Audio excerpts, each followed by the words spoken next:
Assalamualaikum warahmatullahi wabarakatuh. Izin memperkenalkan diri, nama saya Muhammad Fajar Rizky. Di sini saya akan menjelaskan materi mengenai pembangunan wilayah berdasarkan paradigma Keynesian, di mana materi ini disusun oleh saya pribadi dan kemudian dosen pengampunya yaitu Pak Asirin STMT. Nah, adapun untuk daftar isinya terdapat 9, yang itu pengertian, sejarah, ideologi politik, pokok-pokok pemikiran, penyebab kesenjangan wilayah, definisi pembangunan wilayah, kebijakan pembangunan wilayah, studi kasus, dan referensi. Nah, berikut yaitu pengertiannya. Keynesianisme atau teori Keynes adalah suatu teori ekonomi yang didasarkan pada ide ekonom Inggris abad ke-20, yaitu John Maynard Keynes.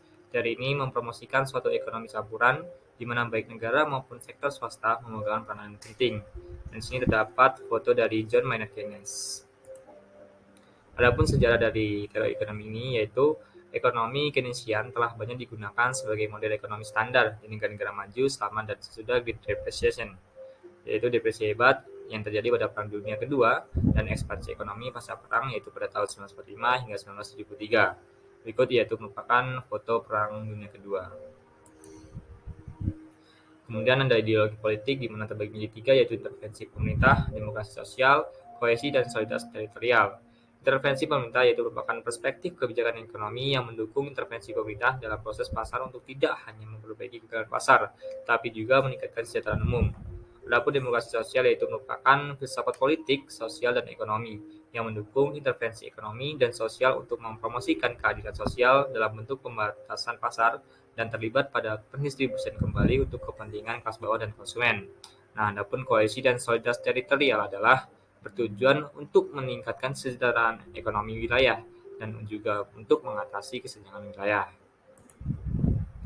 Adapun pokok pemikiran dari teori Keynesian ini terbagi menjadi 4, yang pertama adalah teori-teori Keynesian menjelaskan alasan mengapa kesenjangan pertumbuhan wilayah tetap terjadi dan bahkan direproduksi dari waktu ke waktu dalam perekonomian yang bertumbuh pada mekanisme pasar bebas. Yang kedua, model Keynesian berfokus pada peran permintaan atau demand daripada penawaran supply dalam menjelaskan pertumbuhan suatu wilayah. Yang ketiga, menurut teori Keynesian, pasar bebas dilihat sebagai sesuatu yang berpotensi meningkatkan kesenjangan daripada mengurangi kesenjangan ekonomi dan sosial antar wilayah. Yang keempat, menurut teori Keynesian, pada perekonomian pasar bebas terjadi aglomerasi industri yang mengarah pada konsentrasi komoditas modal, tenaga kerja, dan output di wilayah tertentu. Kemudian yaitu penyebab kesenjangan wilayah. Yang pertama ada deregulasi dan liberalisasi pasar, yang kedua kelemahan struktural, dan investasi yang rendah, perpindahan modal, dan yang terakhir kurangnya partisipasi pemerintah dalam pembangunan wilayah.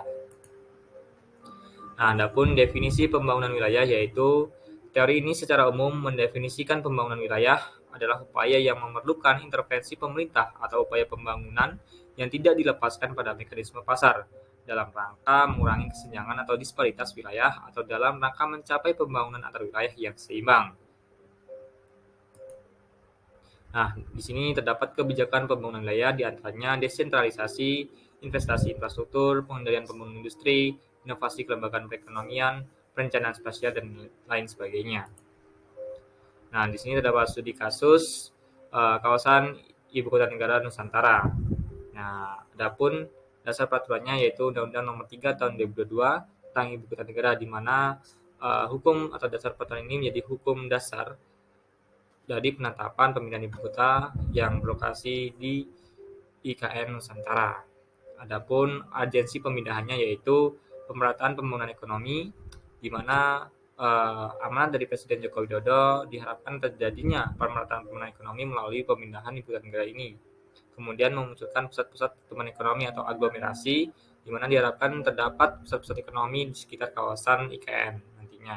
Kemudian optimalisasi potensi sumber daya alam yang kita ketahui bersama bahwasanya Pulau Kalimantan memiliki sumber potensi pertambangan yang sangat luar biasa. Oleh karena itu diharapkan dengan pemindahan ibu kota negara ini dapat mengoptimalisasikan potensi sumber daya alam tersebut. Kemudian untuk administrasi sendiri, ibu kota negara Nusantara ini berlokasi di Kabupaten Penajam Pasir Utara, yaitu yang berlokasi di Provinsi Kalimantan Timur dengan luas wilayahnya yaitu 661,5 km persegi. Adapun untuk referensinya adalah sebagai berikut. Demikianlah presentasi atau penyampaian yang dapat saya sampaikan. kurang lebihnya saya mohon maaf. Terima kasih. Wassalamualaikum warahmatullahi wabarakatuh.